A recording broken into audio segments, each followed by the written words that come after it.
आजकल हम देख रहे हैं कि यूनिफॉर्म सिविल कोड के नाम पर ऐसे लोगों को भड़काने का काम हो रहा है। आप मुझे बताइए, एक घर में परिवार के एक सदस्य के लिए एक कानून हो, परिवार के दूसरे सदस्य के लिए दूसरा कानून हो, तो क्या वो घर चल पाएगा क्या?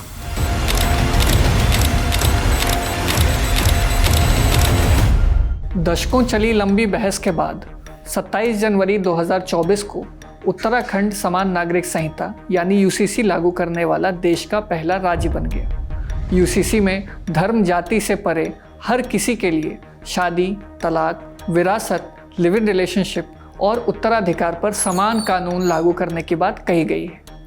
इंडिया टुडे मैगजीन में छपी हमारे साथी अवनीश मिश्र की रिपोर्ट के जरिए समझेंगे कि यूसीसी पर लोगों की राय क्यों दो धड़ों में बटी हुई है, इसे लेकर क्या विवाद है और उत्तराखंड सरकार का ये कदम बीजेपी की राजनीति पर क्या असर डालेगा।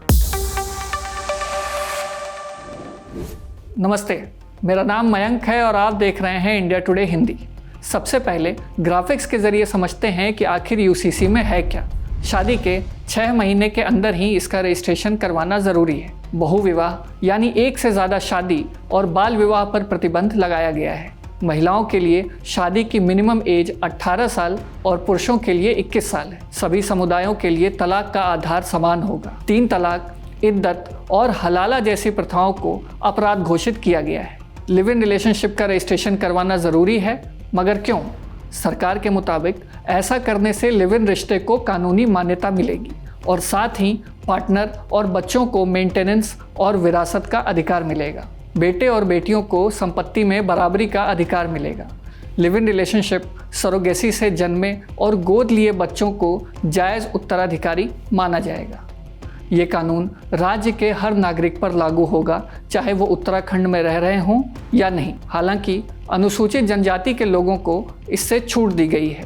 वो निजी मामलों में अपने रीति रिवाजों का पालन कर सकते हैं। कुल मिलाकर ये सुधार संविधान में दिए गए राज्य के नीति निर्देशक सिद्धांतों, सत्तारूढ़ बीजेपी के हिंदुत्व और सबके लिए समान कानून के राजनीतिक नारे के अनुरूप है। एक तरफ सरकार इसे सशक्तिकरण और लैंगिक समानता सुनिश्चित करने का एक प्रमुख साधन मानती है, तो वहीं दूसरी तरफ आलोचकों का कहना है कि यह व्यक्तिगत स्वतंत्रता का उल्लंघन है। इससे कुछ समुदायों के अलग थलग पड़ने का खतरा भी है। सवाल ये भी है कि क्या सरकारी तंत्र इस सुधार को व्यापक स्तर पर संभालने में सक्षम है। यूसीसी का सफ़र 2022 में शुरू हुआ, जब मुख्यमंत्री पुष्कर सिंह धामी ने अपने चुनाव अभियान के दौरान इसे लागू करने का वादा किया।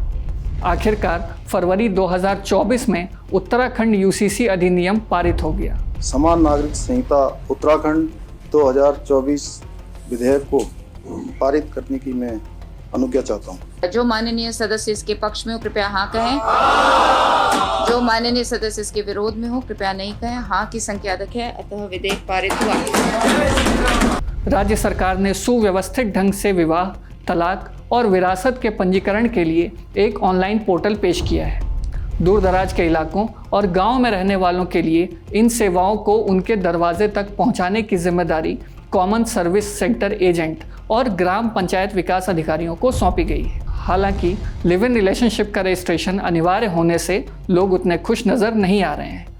कपल जब से भी साथ रहना शुरू करें, उसके 1 महीने के अंदर रजिस्ट्रेशन कराना होगा, अन्यथा उन्हें जुर्माने या कारावास जैसे दंड का सामना करना पड़ सकता है। इससे लोग निजी जीवन में दखल अंदाजी करार दे रहे हैं। देहरादून में लिव इन रिश्ते में रहने वाली एक 33 साल की महिला व्यवसायी ने इंडिया टुडे से कहा, अगर मैं उत्तराखंड में ही रहती हूँ तो मुझे यूसीसी के तहत पंजीकरण कराना होगा।